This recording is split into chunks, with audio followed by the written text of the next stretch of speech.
Whenever it comes to circle inside of Boxcutter, we can just press D and bring up our mini helper to jump over to circle, and we see that we're already in polygon and we have options for jumping between 3 all the way up to 64. However, if we expand it, we also have the ability to type in any amount that we want. So normally our soft limit was set to something like 64 or 128 before.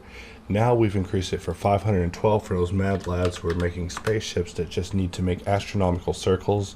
You're now able to inside of Boxcutter without any further ado, but just keep in mind that adding 512 vert circles is adding 512 verts of, oh my god, this is 512 verts, how is this modifier going to process all this? But it is now possible inside of Boxcutter. Just one of those things I wanted to get dealt with while we were dealing with all the Control D business, and I'm just happy to announce that you can now add higher resolution circles.